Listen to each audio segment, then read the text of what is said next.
he had, like he did the math wrong. I wrote the check, or I was like, hello.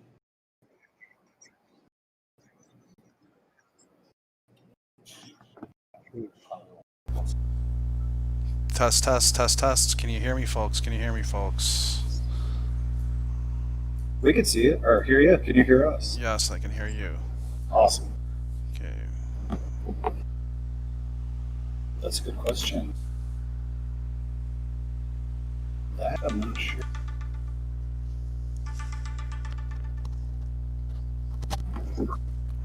Thanks, Very good. brilliant.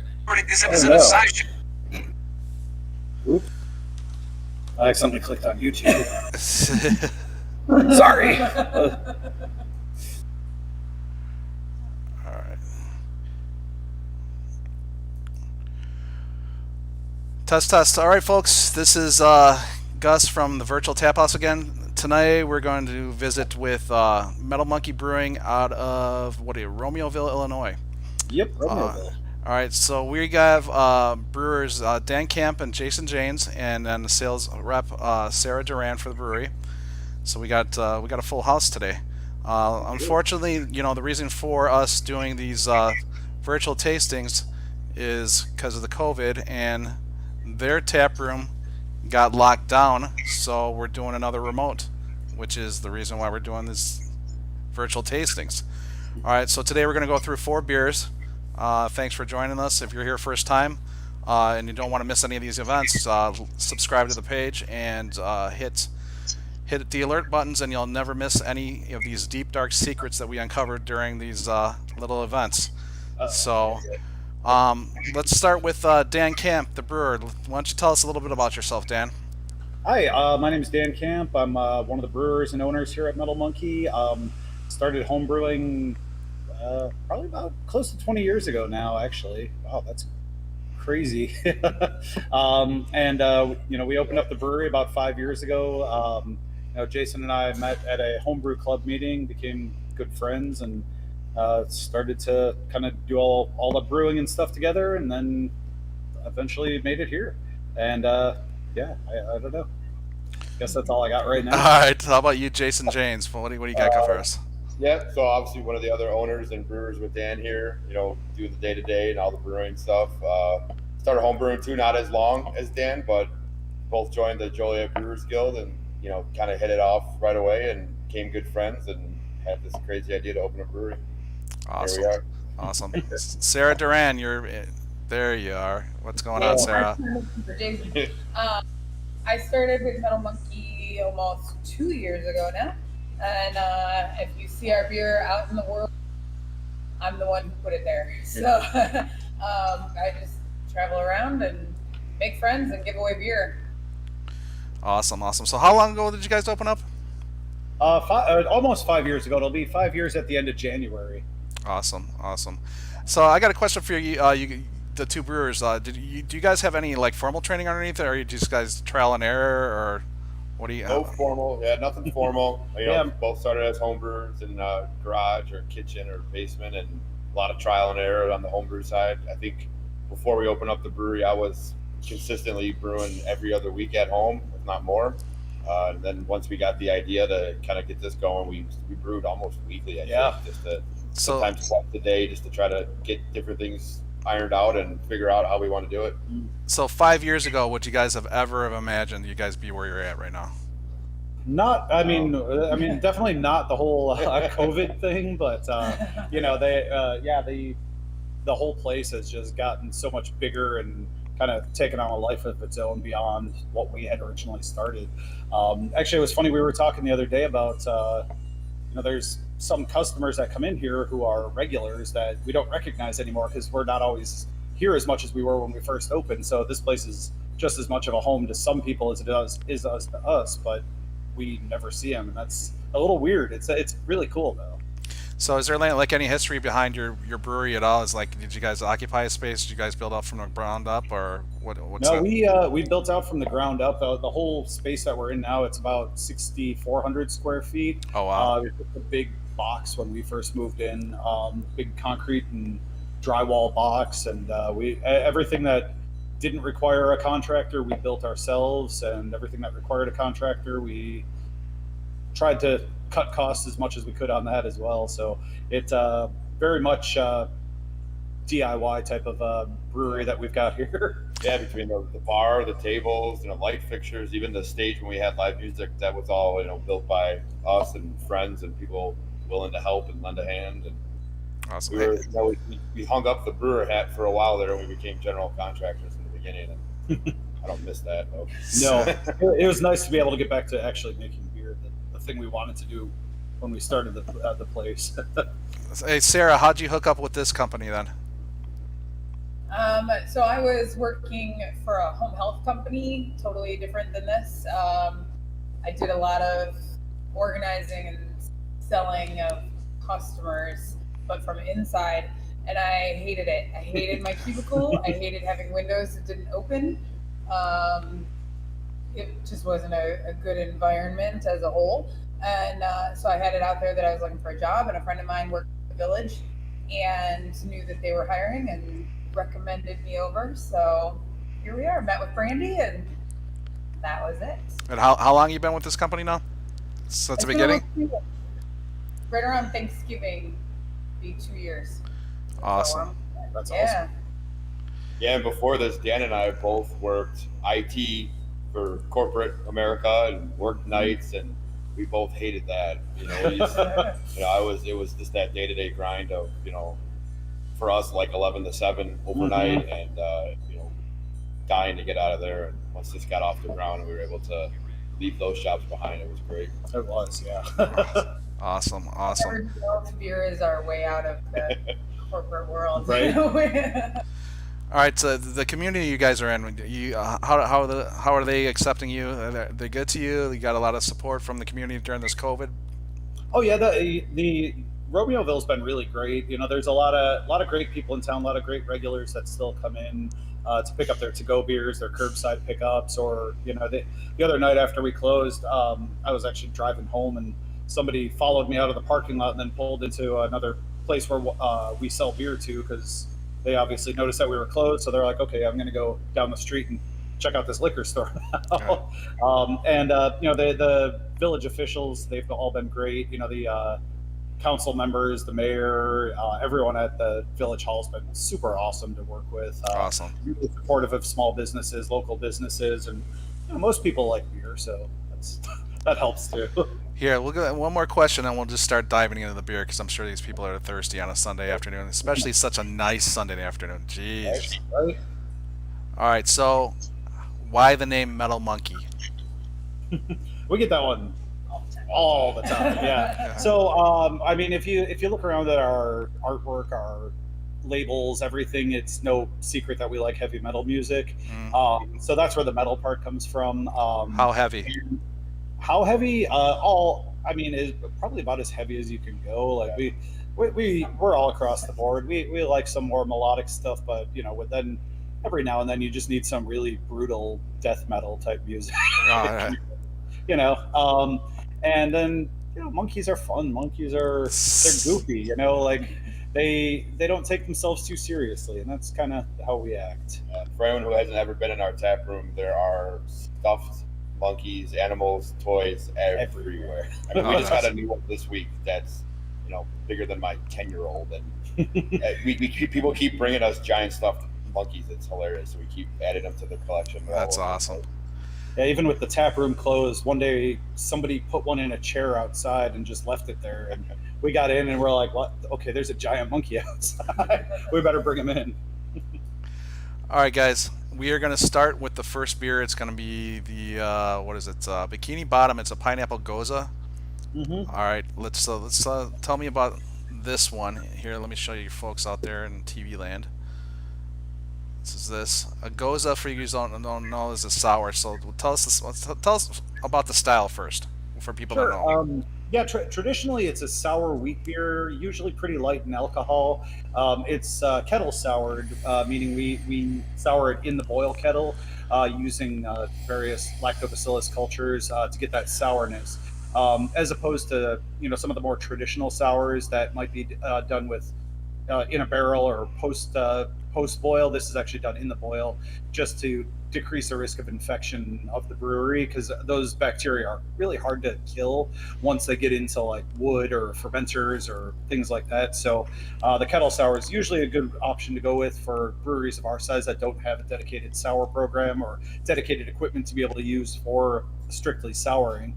One of the unique things about this style is it traditionally has coriander and salt in it. And so that, we continue that tradition, obviously. Then we take it one step further and add a bunch of pineapple juice into it to give it that nice fruity flavor.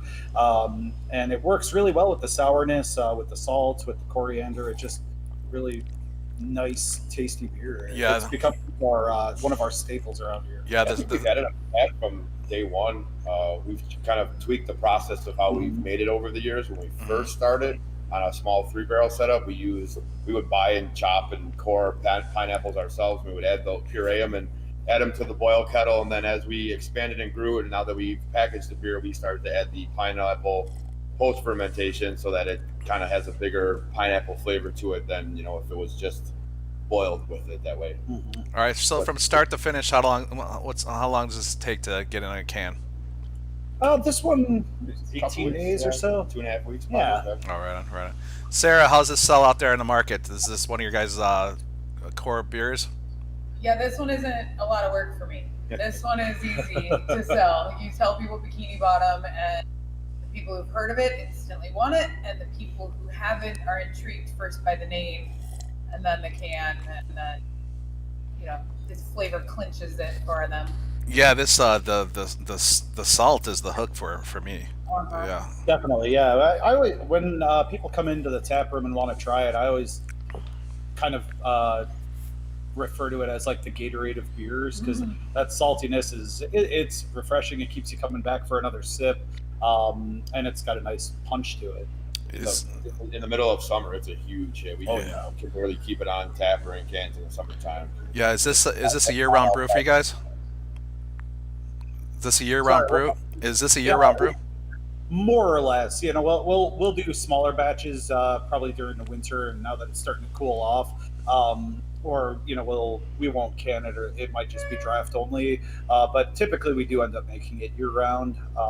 Usually we end up telling people we're not going to end up making it until the spring, and then there's a huge demand for it, and we end up making it more. Awesome. Hey, I got a question too. Now, do you guys do growlers, crawlers, and all that good stuff? Oh yeah.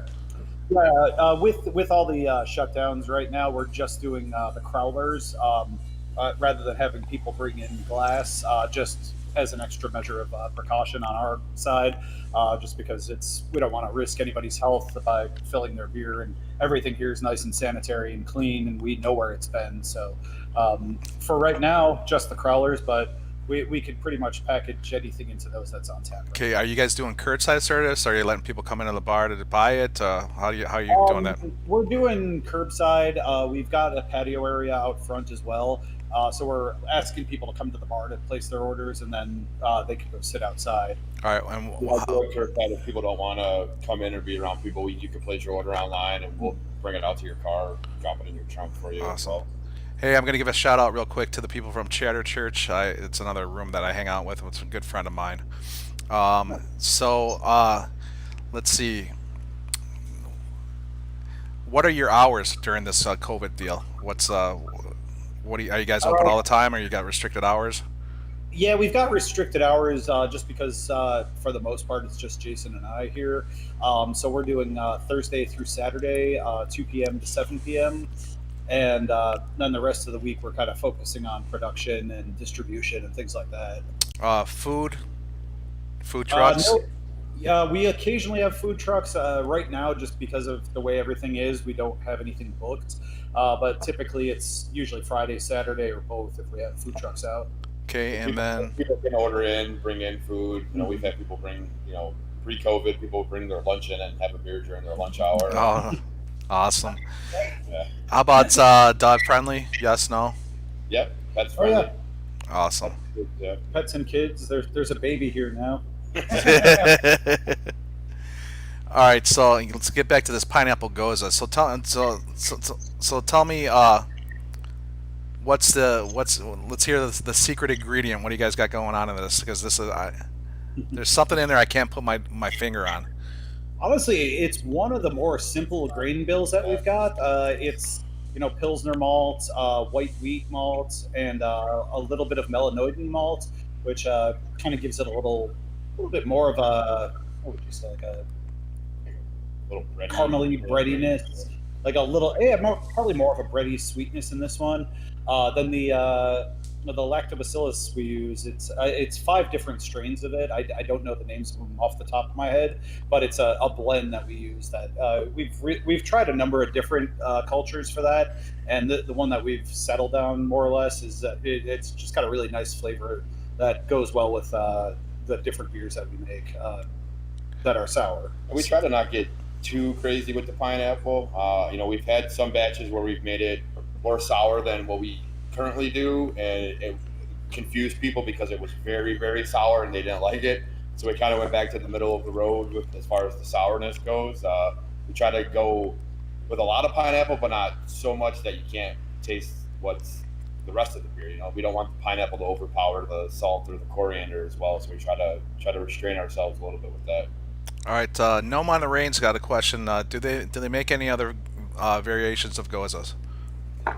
We do, yeah. Actually, just the Gose we've done. Let's see, I know we do the Bikini bottom. What ones did we just have? We've done Pog, which was passion fruit, orange, and guava. We've done passion fruit. We've done boysenberry. We've done blood orange. Blood orange. We actually have in our fermenter right now an imperial Gose, so it's closer to 8, maybe 8.4%. Oh wow! That's going to actually go into a tequila barrel. We've done it twice before. It's called El Chango Loco. So we age it in tequila barrel, then we add lime zest to it. So we're going to age that probably in the next week or two. We're not going to age all of it, so we'll have some imperial Gose on tap. And I know right now we're going to do the Pog version again, and I think we're going to do a lemon version as well. So, like when you get Goses up to that higher ABV, how do you guys go about that? Because like most of these sours that I get nowadays are under around 4%. Right, and yeah, in the past when we've done the one he was just talking about in the tequila barrels, we've done it about the same percentage as the Bikini Bottom, but this time around we figured that it was kind of a special beer in the past, and it's kind of hard to get good tequila barrels, or at least it has been for us in the past. So we wanted to make sure it was kind of something extra special this time, and so when we decided to up the ABV on it, it was really just a matter of more grain going into it, more wheat, more Pilsner malt. Basically the same ratios as we've used in the past, and then we sour it a similar way, probably a little bit more of the culture that time, but not even that much more, to be honest. And I don't know, that's about it. I think that's about the only difference is more grain goes into it. It should help it though, not cause any issues in the barrel, just because the alcohol does act as a bit of a preservative there, and help it hopefully from turning funky on us or anything, or funkier since it's a sour beer already. Where do you guys source your barrels from? Is there a company out there that we source tequila barrels? There's quite a few different, they call them cooperages that they act as the middlemen between the distilleries and the breweries. We're not big enough that we can go direct to the distilleries and buy them cheaper. So like for us, I think the last round of barrels we bought, we got them from I think it was Midwest Barrel Company. There's quite a few. Yeah, with tequila, it's always kind of the risk. We've tried twice in the past to age one of our porters in a rum barrel, and both times it went bad in the barrel. So we haven't gone back to that. But typically it's bourbon or rye. And, with these tequila barrels that we got, I talked to the people we ordered them from, and they're claiming that they're sterilized and sanitized and clean, and these at least came capped or closed, because we've gotten them before where they've been open, and at that point, what got in them or what hasn't. Yeah. Rolling the dice. So these look pretty good that we got the other day. So what do you guys typically pay for, if you don't mind me asking, for a barrel? It's probably like $150. Oh, wow. It all depends on what kind of barrel it is, though. Some of the more highly sought after barrels from some of the bigger distilleries are usually a little bit more of a premium. But wine barrels cost more. Wine barrels because cost more, they don't come up in use as often, come available as often. Uh-huh. All right, so there's another question I want to ask you guys. What was that? I'll come back to it. All right, so let's moving right along. Let's go for the RomeoPils. It's what's a German Pilsner. Correct. Yeah, Alright. and yeah, this one was the lemon lime pills. Is that correct? Yes, the lemon lime Pils. So what's the difference between a German Pilsner and what is Czech Pilsner? Yeah, Czech Pilsner. It's usually a little darker in color. It's usually like a bit more orangey, just because of some of the malts they use in it. It's got a slight little bit more sweetness to it in a Czech Pils, but usually that's going to be covered up more by the hoppiness. Czech Pils is usually a bit more bitter than this, which is reasonably bitter for a fairly light beer, but yeah, the Czech Pils is usually I would say closer to like an IPA. Like if you have a Pilsner or Kel, it doesn't have like the hop aroma that an IPA would, but it's definitely got a lot of bitterness to it. How does this one do in sales compared to your regular straight pills? Which one do you guys sell more of? That's a good question. Pretty split. I mean, I think more people for like bars and restaurants probably order the regular Pilsner.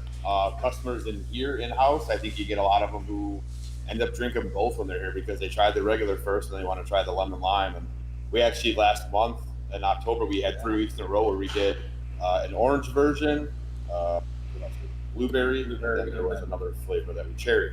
That was it. So the Pilsner, it's weird because it's a very light, very traditional beer, but we like to have fun with it because it is so it's got a base to it that you can manipulate with the flavor, with the fruit that can kind of give it a unique taste to it. So like personally, the other day we did the blueberry one.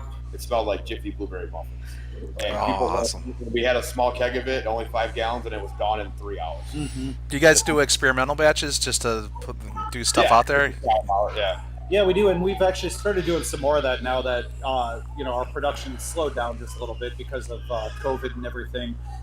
So we've got a little more time to get kind of back to our homebrew roots and start making fun, crazy new beers that we've wanted to try, but might be cost prohibitive to do 10 barrels, 20 barrels of. But just something that we could try out and play around with and keep kind of things rotating in house here. How big is your system, real quick?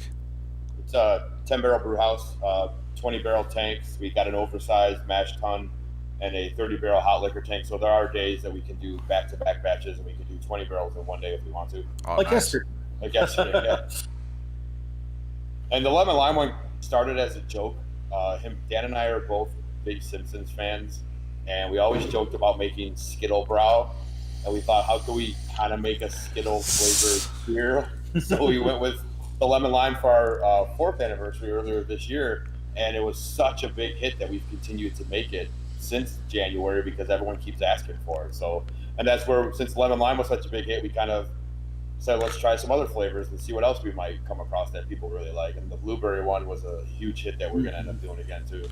All right, I got 2 questions. I back up real quick. How much salt do you guys put into each batch for the Bikini Bottom? So a 10-barrel batch, which is about 310 gallons. I think we use 3 pounds of salt, I want to say. Yeah. So a pound for every pound. Yeah. Pound and a half for every 10 barrels. Yeah. All right. And then do you guys use extract on some beers to get correct flavor, or do you always go whole fruit like your Bikini Bottom? We do use some extracts from time to time. Like the lemon lime is definitely it is an extract, but it's not like a puree. It's just kind of a pure extract. There's a couple companies out there. One of them's Amaretti. They do a lot of different concentrated flavors, so that you're not, even some of the stuff when we can. Bikini Bottom, for example, we use pineapple concentrate or juice for some beers because some of the purees, if you're going to package them, I'm sure everyone's seen the exploding cans across the internet, and that's something we don't want to have in our beer. Yeah, and we don't want, if you look at this beer, it's nice and crystal clear. We don't want a lot of like chunks floating around in that, like that you get with some of the purees. Sorry, just kicked your chair. But yeah, so a Pilsner, you want it to be nice and clean and clear and crisp. You don't want floaty bits in it, so we do everything we can to avoid that. Yeah, so I'm losing my train of thought. I gotta start writing these things down. So what other like traditional beers do you guys do? So, like Pilsner, Hefeweizens, stuff like that. Do you guys do any of those? Yeah, we do a Hefeweizen. Actually, we're going to be brewing that hopefully soon, next couple of weeks. Yeah, and that'll be going into cans as well. So be on the lookout for that one. It's called El Jefe. We do an Irish red that it originally was just something we did for St. Patrick's Day, and after 2 years, there was such a demand for it. It's become one of our best sellers now, and it's a year-round beer for us. I would just canned some of that the other day too. Actually, What's the name of the Irish red? the Ellis Redding from Ellis. Shawshank, not the Shawshank. All right. We have a couple other traditions. I mean, I think we've done Berliner Weisses too as far as sours go. We don't just do Goses. We have the Berliner Weisses as well. I'm not sure what you might consider traditional. I guess it's kind of hard to. We do a Kolsch, a lightly hopped Kolsch that has always been pretty popular as well. Mm-hmm. We've actually one recently that we've done, and we've got I guess not the same beer, but a variation of this style on right now is just a straight up porter. We had a porter on up until recently called Vulgar Display of Porter. Oh yeah, that was awesome. Album, yeah. And that's just a straight up porter, no adjuncts or anything like that. Right now we've got one that it's called Death by Metal. It's a bunch of that went into some rye whiskey barrels, but the rest of it's on tap, and we canned some up on, was that Friday? Friday. Yeah, Friday. And so we're going to be labeling that and getting that out there in the next week or so. Just an imperial porter, nothing crazy in it. Yeah, that's that's the one that people come looking for. You guys on our shelves is the Vulgar Display. Oh, that's good to hear. Yeah, we sold through that one pretty quickly in the cans, and I think the draft just kicked last weekend. It's fun to do traditional, non-adjuncted, non-fruit beers because I think sometimes they get lost in the shuffle these days. But it's funny because yesterday we tapped that imperial porter, which has nothing in it, and then the flip side is we tapped a new beer that was an imperial stout that's called Keyboard Warrior that has chocolate, coconut, pecans, lactose. So it's got all the other stuff in it. So we kind of had both ends of that spectrum of adjuncted and non-adjuncted. Do you guys do like when you do special things? Do you do bottles or you're still 16-ounce cans? It's mostly been 16-ounce cans lately. However, we're talking about actually bottling some stuff coming up, just because we still have a bunch of bottles, and there's some of these beers like the Death by Metal and things that or like we've got a barley wine called Silverback coming up soon. That it's just kind of a one-off special beer, and it would be cool to put in some bottles. So yeah, we're probably going to end up bottling some of that as well. I think you guys did that cans last time, right? Because we got a bunch of those. Yeah. Yeah. That was the barrel age. Yeah, we did all of our barrel age last year in 12-ounce cans, thinking that might be the preferred method, or not method, preferred vessel these days for people. But we found that more people were asking for the bombers again. They still wanted the barrel aged beers and bombers. No one is doing bombers. No one. I have my bomber section is shrunk so big. It was weird because people seemed to be confused, and we kept trying to tell people like, look, you get we did them in 2-packs, so you actually got 2 ounces more than you did last year, and you only had to open half at a time. And it was the same price as the 22-ounce bottle for 24 ounces and 2 sessions. Yeah, I don't know about bombers. It's a big commitment, especially if it's a big beer. If it's a big beer, you better have like 2 or 3 friends around. Oh God, yeah. And I think that's why we're anything that we do with the bottles, it'll be special beers or one-offs or annual beers. Nothing that's nothing that's an everyday beer of ours is going to go into bottles. Have you ever seen that those mini cans that Saint Laurent does? Oh yeah, the little 8-ounce. Oh my God, man, those are a godsend to me. Those are cool. Actually, our canning line can use them. We just haven't looked into sourcing them yet. But we can make some adjustments on our canning line to be able to accommodate different size cans. Awesome. How is there still an aluminum can shortage out there? Are you guys still scraping around for cans or? Well, luckily we were able to stock up just when it started getting a little scarce. So we've got enough for probably the next couple months, I would guess. And then we're going to have to start looking, and hopefully by then things will hopefully start to get back to normal. All right, so here's a big question. I need two things, all right?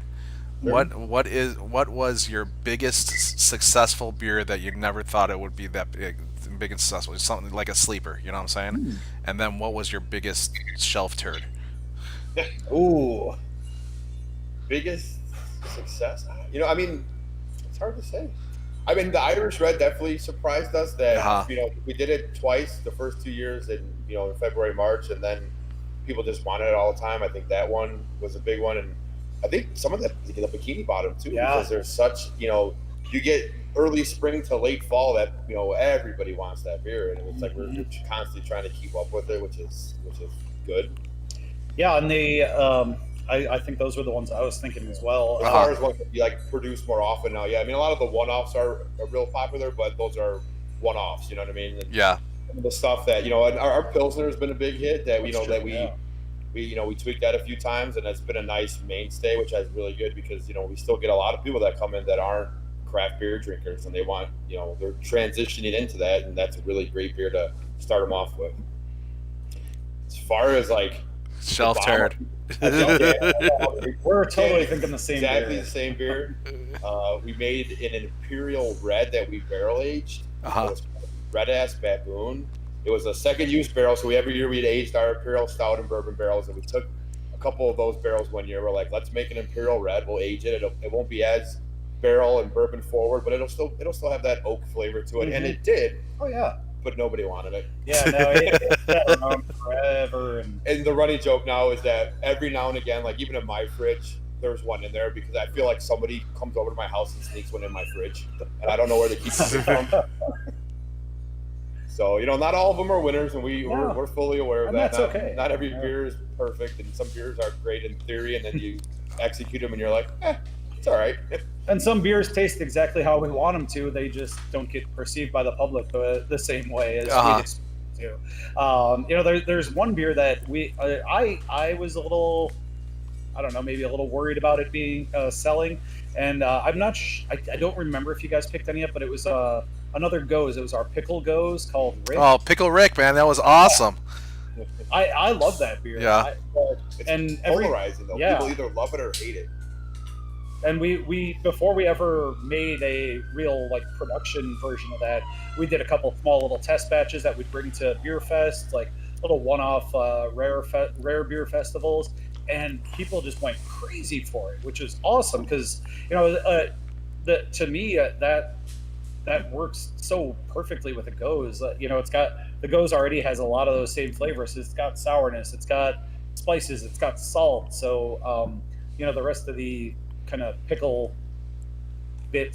spices and things are just kind of perfect for that style. And some people just absolutely despise it, but some people think it's awesome. Yeah, it's if you don't like pickles, you're not gonna like it. But let me tell you, this one it probably got more people in. You know how I told you that vulgar display? I had more people. I have more people coming in for Pickle Rick. Hey, that's awesome. Yeah. So I got a lot of sour fans out here in the Sycamore area, and I'm one of them. But and I hate pickles. I hate pickles. Did you like that beer? Pardon? Did you like the Rick? Oh yeah, I loved it. I loved it. That's another thing. Who does your can art? Oh yeah, Jonathan Grimm, Grimm. We met up with him a couple years ago. We were doing an artisan market outside, and he was trying to get a booth, and we were actually full. But we figured, we had a couple other ideas that we were in the works of labels. We're like, let's try this guy out for once, and we gave him a shot, and we were hooked. And ever since then, he's done almost all of our label artwork. He does a lot of almost all of our social media stuff. Oh, nice. Pickle Rick was a good one, but that El Jefe one, that's the bomb. We get ideas, and him and I have ideas, and I'll draw something on a piece of paper or Microsoft Paint, and I hand it to John, and I was like, "Can you make this look good?" And he's like, "Sure." Oh, that's awesome. Hey, let the folks out there know what I'm talking about with El Jefe. What's that the can art all about? I'll go grab the label. El Jefe is just traditional German Hefeweizen. Nothing fancy or crazy. You get a lot of banana and clove flavor from it, from the yeast, and we're definitely going to be brewing that in the next couple weeks, and we'll be canning it as well. It's a lighter beer. It's, probably 4.5%, 5%, nothing too crazy, but it's another great beer year round, but it's very popular in the summertime because it's light, easy drinking. The can art, Dan's grabbing a label. I've always been a big Scarface fan, and I had the idea, it's El Jefe as in Hefeweizen, and it just kind of clicked one day. I was thinking about it, and our artist does do a lot of black, white, and red artwork that's not for us, like his just day-to-day art stuff. So I kind of threw the idea out there, and he took one of the iconic scenes from Scarface where Tony Montana's sitting on his desk with a pile of stuff in front of him. Let me see if you guys can see that. That's awesome. So yeah, that's definitely, our artist. He's a metalhead too, and it's not hard for him to take our ideas and somehow get them out of our brain and put them on paper. Yeah, props to him. Props to him. Yeah, he's great. Check him out. All right, I got a question from Clifford Johnson. Big batches that are bad, do you guys dump them out, or what do you do with them? Unfortunately, yes. Yeah, we haven't had a ton of them, but it happens. Yeah, we haven't had a dump a batch of beer in quite a few years. I think. In the first year, we did. There was some trial and error. Someone asked me about the other day, "Did you ever scoop a beer?" I'm like, yeah. So like our German Kolsch, it's called Fantasy Bone League, and I put the wrong yeast in one time, and we realized it, a week and a half later, and there was unfortunately no way to fix it. We tried to put fruit in it. We tried to see if we could make it not taste weird, and we just couldn't. And at that point, him and I have always taken the approach that as much as it pains us to dump it, we don't want to put an inferior product out there and give people a bad impression of us. So if push comes to shove, unfortunately, we'll let it go to the drain, which is sad. Yeah, it's never fun to do, but it's necessary. We don't want people drinking a beer that we know is not good. Yeah. I don't know. Yeah, that's all I got to say. All right, so let's start rolling into the third one. This one's Till the Sun Turns Black. Is this a collaboration by chance? Yeah, it is. It's a collaboration with a band called The Skull.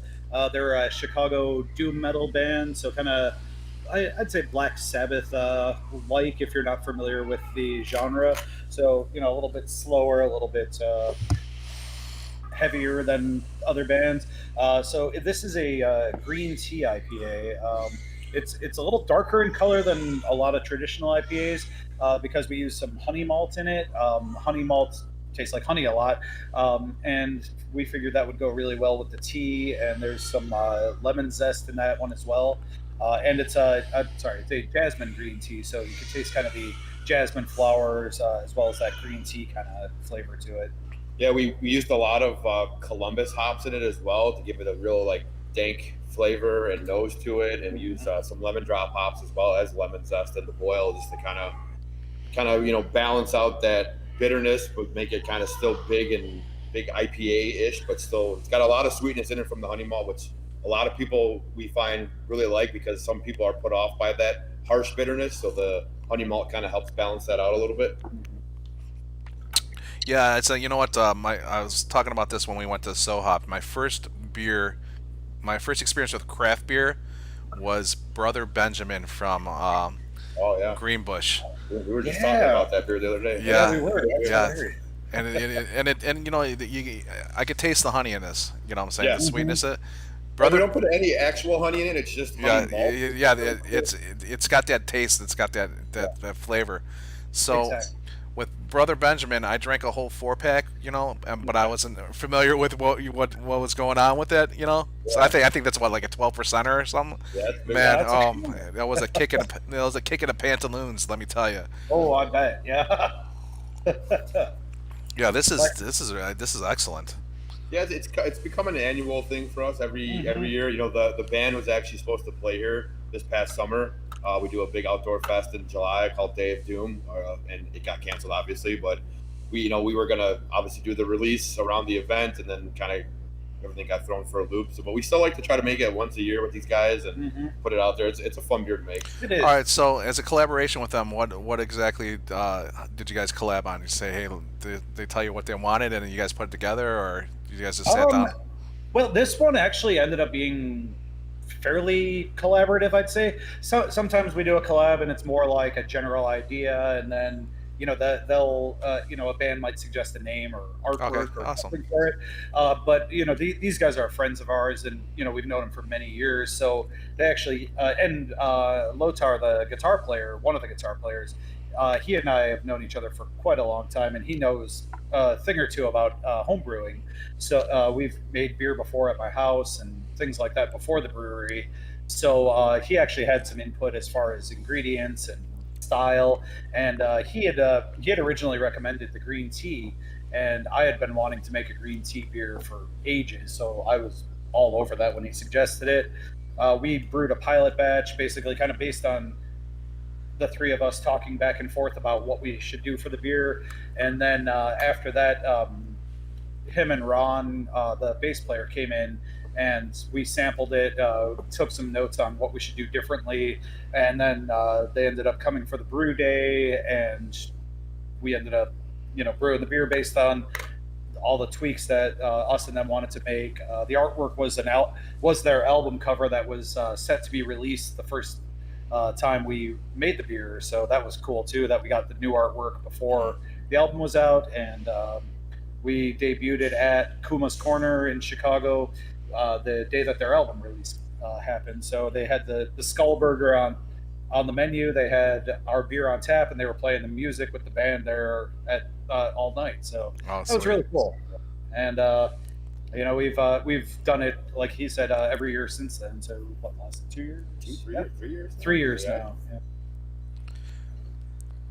So like, are you? Oh God, who's the name of that 21st Amendment beer? You guys ever hear of them? Oh yeah, out in California, are they? No. This not the 21st Amendment. I'm sorry. Yeah, that's the one. I misquoted one. That was a Second Amendment beer out of Barrington or Lake Barrington. Okay, gotcha. All right, yeah, they're the ones that do that. They do that Anthrax beer. Right. Yeah. They had that release at Benny's in Schaumburg, and it was a shit show. From the pictures I saw, it looked like it. Yeah, it was wall to wall people. They're going to shut it down because so many people showed up to it. Oh my God. yeah. But so you guys do like a release like that? So you bring the band in, and then you. We haven't quite done it that way, unfortunately, because this year it was supposed to be different with the band actually playing here. We were going to release the beer for the festival, but because of COVID, nothing panning out. And in the past, unfortunately, their tour schedules kind of screwed up with our release schedule of the beer. They've been in Europe or somewhere else in the country at the time, so that hasn't worked out. But hopefully next year. Oh no, this beer has a lot of flavor. Thank you. Yeah, I really enjoy this beer. It's nice, and it's not too heavy on the alcohol, like just over 6%, 6.5%.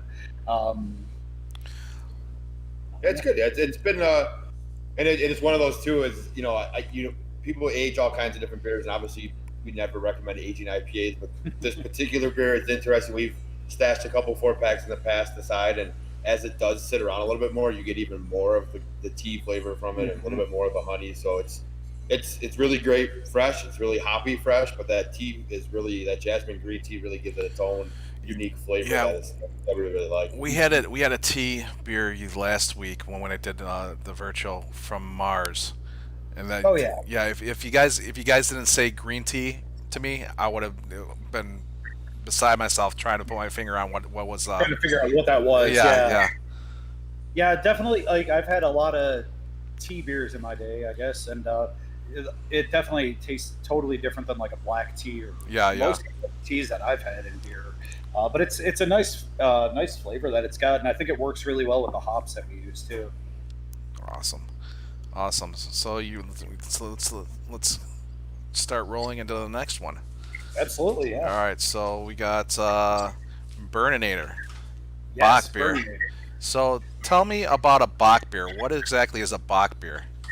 So a Bock beer is a heavy lager, more or less, or a strong lager, I should say. So the Doppelbock is a stronger version of that, basically. So this is 8.5%, just over 8.2 maybe. I don't remember. 8.1. Sorry. One of my favorite styles of lagers is Doppelbock, so I've always been a fan of the style. And even since before we opened the brewery, I wanted to make a Doppelbock and call it Burninator. Traditionally, Doppelbocks they'll end in suffix, ATOR, yeah, as a tribute to one of the original Doppelbock breweries in Germany. So there was an old web series called Homestar Runner or Strong Bed, you might remember. There was a character that was on that called Trogdor the Burninator, who was a dragon. And so I wanted to make a tribute to the dragon in this cartoon. And when we first brewed it a couple years ago, it was batch number 100. Yeah, that's nice. great. Every 100, we try to do something fun, try to do something that one of us have had an idea of for a while. Try to have a good time with this. So like this was batch number 100 a couple years ago, and we've made it a few different times since then. And So this is a traditional German type beer. Yeah, this is it's like a pretty much by the book Doppelbock, honestly. It's, darker in color. It's got a lot of maltiness going on in it. It's a higher ABV. I think traditionally they're, or in the past anyway, they're usually released around Easter time. But it's, I don't know that seasonality is much of a thing anymore, mostly in beer. But there's some things that are still kind of extra special that we don't do terribly often, and this is one of them. Have either of you guys ever made it over across to Germany for the Oktoberfest? Have not. Not yet, unfortunately, and unfortunately this year wasn't going to be the year. Yeah. Best fest you guys been to? Ooh, the first year we were open, we went out to Denver for the Great American Beer Fest. Awesome. We got to pour our beer there. It was incredible. We got in just being in that facility that they hosted it is insane.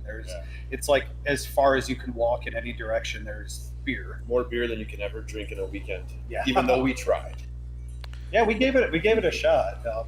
But aside from that, we've done the Decibel Fest. Yeah, we've Decibel Magazine's a heavy metal magazine out of Philadelphia, and they've done a couple of beer fests that they team up with brewers that are more heavy metal oriented, and they host a bunch of bands over a couple days that whether they come from locally or around the world. And then they have breweries from all over the country, and a couple meaderies as well come out that are all kind of heavy metal oriented, and we all get together, have a big old party over the weekend, and we collabed with a couple bands as well as a record label on beers, and so those have been a lot of fun, whether they were the ones in Los Angeles or Philadelphia that we've gone to. Who do you guys drink when you're not drinking your own beer? As far as style or brewery? Brewery. I mean, I personally, I'm hardcore drink local, support local, especially in the this year. Closest places to us. We're really good friends with the guys from Will County Brewing, Workforce Brewing, Mad Hatchet Brewing, Skeleton Key. I'm a big fan of as well. Miskatonic. Those guys are all within like 15-20 minutes of us. Awesome. We go there a lot. We're all good friends with each other. I as far as styles go, I totally gravitate to either like Pilsners, lagers to start my day, and then I go to hoppy. I'm a hophead. I like everything. I should say most everything, but I always gravitate towards hoppy. That's how I am too. I'll usually start or end with hoppy my night, or both, and then just kind of have whatever in between. But I'll usually try to end with something a little more crisp, a little more bitter, probably. So hoppy or like the lighter lagers I like. And it's funny because him and I have always been hoppy beer guys, but with the brewery we've always tried to maintain, and it's been our goal at least. Usually we have 16 beers on tap, but it's usually never more than 4, maybe 5 hoppy beers. But there's always 3 or 4 stouts on, a couple sours, and a couple light lagers or wheat beers or like a Hefeweizen. We try to run that gamut of you could come in and get Pilsner, an Irish Red, an IPA, double IPA, porter, and an Imperial Stout all in one sitting if you really wanted to. Like you're not going to come in here with our 16 taps and find 12 IPAs. We don't make that many. We won't. We've always liked having that variety. People seem to really like that too, because a lot of people don't know if they want beer, what kind of style of beer they want, and some people just don't drink hoppy beers. And While hoppy beer is probably one of the most popular, if not the most popular style, we try to restrain ourselves and not just have all IPAs all the time. What? Real quick, I want to give a shout out to Gene. Hi, Gene. I see you out there. And let's see. I got a question for you. Do you guys do a West Coast style IPA? We have before, and we probably will again fairly soon. I think we were talking about doing a small batch of one, but last summer it was called The Devil You Know. It was all like they call it traditional C hop, so it was Columbus, Centennial, Chinook, Cascade, that big danky pine resiny West Coast kind of. I think we just missed you. We've had you guys almost a year now. Yeah, I think it was just before we started having beer in the Hy-Vee. Oh yeah, you guys do very well over here last year. You're very popular. That's awesome. Yeah, I always like delivering over there. I always like seeing what's on the shelves, what's over there. So definitely cool. Yeah. All right. So back to this beer real quick. I got another question in chat. Why do you guys kind of seem to have this in a German can, in a generic can? We do actually. That one we never intended on canning. We actually brewed it right around the time of the first time the tap room got shut down because of COVID, and it was really a kind of a tricky time for us. We weren't sure what we were doing as far as production and sales. We had every tank here was full, and this one's like I said earlier, or maybe alluded to earlier, it's a lager, so it does take a little bit longer to produce. So it was in the tank for a good couple weeks after everything else that was in the tanks were done. So we were like, okay, the tap room's closed now. Not really sure what we're going to do to package this. And we didn't really have a lot of money at the time to get a bunch of new labels made. So we just kind of went with a generic design that we had used previously for some bottles, tweaked it just slightly enough so we could put beer in the cans, and then canned up this one and one other beer that at the time that we had generic labels for. And we're going to end up probably doing that again in the next week or two, just because now that the inside is shut down, obviously business is slower. So, these beers are in the tank and you can't do anything about it. Once they're in there, you can't make it a smaller batch. So, at this point, draft runs a little bit slower just because everybody's shut down inside. Yeah. So we'll probably package up more of these beers and have generic labels on them, because we'd rather get it out there somehow than dump it or sit on it until it goes bad or changes enough so we don't want to serve it. What any future collabs going on? Anything you plan on doing? Let's see. Nothing in the works right now, and I think unfortunately every brewery is kind of scrambling and running around to try to figure out day-to-day life. There's not a ton of collaboration right now. We do one every year. We've done pina coladas with our friends over at Will County Brewing. That's a pina colada IPA, New England IPA. That's always been fun. I got to get your guys. Send me the information on Will County Brewing. Do they have distro? They do. Yeah, they're like us. They're self distribution. All right. And they're pretty small footprint as well. So yeah, we could definitely send that over to you. All right, cool. Yeah, I got. I do have Workforce, and they do fairly well with us too. Cool. So very nice. I talked to a little girl in the office over there. I forget her name, but she's nice. Nice. Probably Amanda. Yeah, Amanda. Yeah, she's awesome. Yeah, her and her husband Brando are the owners over there, and they're wonderful people. Awesome. Yeah, I talked to her about doing one of these for them too, so I'm kind of waiting to hear back on them. So, do you keg any other beers to sell? Do you keg beers to sell for people to bring home? Yeah, for sure. If anyone is interested in buying a keg for your kegerator, you can actually email me. It's jason@metalmonkeybrewing.com. I'll let you know what we got. Pretty much most of the beer that's on our draft list is available. Not all of it, but quite a few of them are. You got a draft list online, or do you have it on Untapped? Well, Untapped has it. Our website has it. I think the Facebook page has it, I think, too. So it's out there a few different ways, but if you can't find it, you can always just shoot me an email, and I'll send you back what we got. Hey, Dan, how'd your stream turn out the other day? I saw your stream when I was at work. Oh yeah, thank you for jumping in on that. Actually, that was really cool. It was nice. I wasn't expecting a whole lot, being Halloween and everything, but I think we had a decent number of viewers.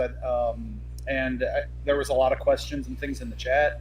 I'm sure you're used to it, but the kind of delay is a little tricky to get used to. Yeah. But it was really cool. I had a lot of fun, We and did a bunch of those over the summer too, and I think we've been talking about doing some more of that the next month or two, and just try to, since everything's kind of shut back down, to keep people engaged and tell people what's going on around here. People like to see the videos behind the scenes, hear about what's going on. So, all right, I'm going to ask you guys to give a shout out to your favorite customer out there. Let's hear it. you want to go first? Well, I think the right answer is supposed to be Hy-Vee. Your favorite customer besides us? Are you talking individuals or? Anyone you want to give a shout out to? We've actually got a team of regulars. We call them gas, water, and electric because they pay our utility bills every month. So that's Gary, hilarious. Eddie, no, there's four of them, right? And it's Gary, Eddie, Phil, and Chance. Yeah, Gary, Eddie, Phil, and Chance. And I'd like to give a shout out to Louise. Louise is awesome. Yeah. She's just a no-nonsense woman that we love. And if anyone's interested in home brewing or learning more about home brewing, the Joliet Brewers Guild, we're still part of the guild. We're still involved with them every second Wednesday of every month. We usually have a meeting at Chicago Street Pub in Joliet. Obviously not right now. We've hosted meetings here. A lot of the other local breweries do as well. There's quite a few breweries that have spawned out of the home brew club, which is kind of cool. So how big is the guild? 40, 50, maybe 60 people. Yeah. So it's a decent sized homebrew guild. But I think right now there's three or four breweries that have opened out of that. Yeah, I think there's four. There's us, Will County, who we've mentioned a number of times, Mad Hatchet Brewing, also in Shorewood with Will County, and then Elder Brewing in Joliet. Yeah. And then there's guys and then one of the other guys from the club, he just became the new head brewer at Old School Route 66 in Wilmington. So that's right. There's a lot of guys from the home brew club that are now in the professional aspect of brewing, which is kind of cool. That's awesome. We like to think it's because of us, but it's probably because they make really good beer. All right, so who do you follow? Who do you guys follow? Who do you guys emulate personally for your brewing? Whose style do you like the most? I don't really think we emulate anyone. Yeah. I think we like to usually start with a traditional style and then kind of put our own spin on it. Like if we can't make a good traditional IPA or Gose, you could put all the adjuncts and weird things in it you want, and it's not going to taste good. So we want to make sure we have a good solid base for anything that we're making, and then we'll kind of play around from there.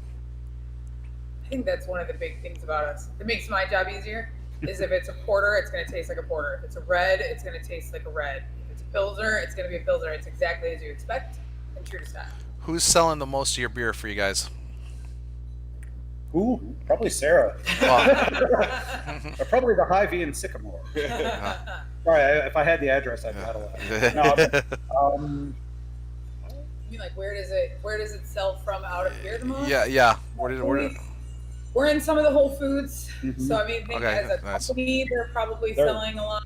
I think Woodman's in North Aurora's got a lot. Joe's Beverage Warehouse. Yeah. I mean, when you put all the different bottle shops together, it's a lot of them too. Flight in Yorkville, the Beer Cellar in Geneva and Glen Ellen, Iron and Glass.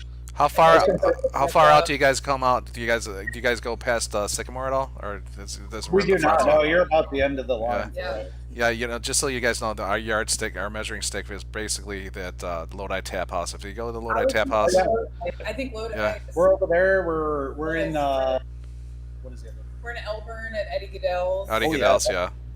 That's probably the next one's out that way. Quite a few places in the St. Charles, Geneva area Yeah. that you'll find if you go to restaurants out that way. The barbecue place in Hinckley. I can't think of the name. I know where. Oh my gosh. Is it South Moon? Yes. Yeah, South Moon. South Moon Barbecue. Yes. They sell a pretty fair amount. They've got a lot of stuff from the Forge too, so locals for Sycamore can find their beer there. There's a lot of grapes and hops in Kankakee. Yep. Oh yeah. We're picking up a lot of beer. Yep. Yeah, the Forge was actually the first one I did one of these events for, and we had 40 people show up. I had no clue. That's what I was getting into. I mean, we're 11 weeks into this, so I've been doing 11 of these already. So, but let's get to wrapping this up, guys. Anything you guys want to say on your end? You want to talk about anything about the brewery, anything like that, or? Yeah, we got a lot of fun beers coming out. We got a barley wine. Like I said, we're going to do a couple variations on an Imperial Gose. I think it'll be Black Friday. We'll have our Christmas beer available, which is a winter warmer with cinnamon and ginger called Flashing Santa. That will also be canned. We're going to have coffee mugs available with yeah. that too. Yep. Yeah, they're probably married right now. So we're doing a lot of small batch stuff, kind of like we said, going back to our homebrew roots. That do maybe one keg at a time type of deal to experiment and trial and error. So keep an eye on our social media for some new beers that will be coming out. And oh yeah, Tis the Squeezing. Was that a Go? That was a Go Berliner Weiss. Berliner Weiss. So it'll be like a holiday sour that we use cranberry and orange in. So that's tasty. Awesome. Yeah, that was a really popular one last year. And I guess beyond that, I'd just like to say thank you to everyone for buying the mixed 4-packs, and thank you to you, Gus, for having us on here. It's my pleasure. It was fun. Really cool to be able to do things like this. That since people can't get out to the tap room now, it's nice to be able to talk to people that are drinking our beer in some way or other. Yeah, your 4-packs went well. Though we got what we get like 8 cases of them. I think we burned through like 6 cases, which is usually I usually go through 4. So people were excited. It's I have a lot of people buying these sample packs as sample packs. You know what I'm saying? They don't realize there's an event attached to it. Mm-hmm. Especially if they're not familiar with the brewery, they just fly out of there. Sure, that makes sense. Yeah. Silly question for you, but with the remaining 4-packs or the remaining cases that you have, is there any way you could put like a link to the video after the fact? Oh yeah. Well, I leave a shelf talker on there that's saying that this is part of an event, and we just leave it there until they. Usually, I do a lot of hand selling to these, which means when someone comes up to the thing, I tell them about the event and stuff like that. So. The remaining 4-packs will go through the right channels, and people will get to this because this obviously will be posted. So, yeah, I mean, I got people that did buy the 4-packs, but they said they couldn't make it today, but they're gonna watch the video, the next couple days. So, very cool. Very cool.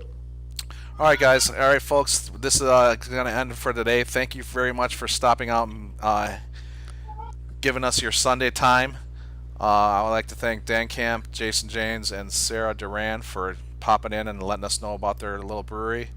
Let's see what we got going next week. So this is what we got going next week, folks. We have Driftless Glen, which is next week. We're parlaying this beer tasting into a whiskey tasting. All right. Driftless Glen is a distillery in Baraboo, Wisconsin, and so next Sunday. I'm going up to Baraboo, Wisconsin with a couple of my whiskey heavy hitters that want to go up there with me, and we're going to do a 4-pack sampling of their whiskeys. So I have those 4-packs on sale at the Hy-Vee right now, and they're going to be selling them outside of the distillery too. So if you guys want to pick one of those up, and my thanks goes out to the guys and folks at Metal Monkey, and we will be back next week, folks, and we'll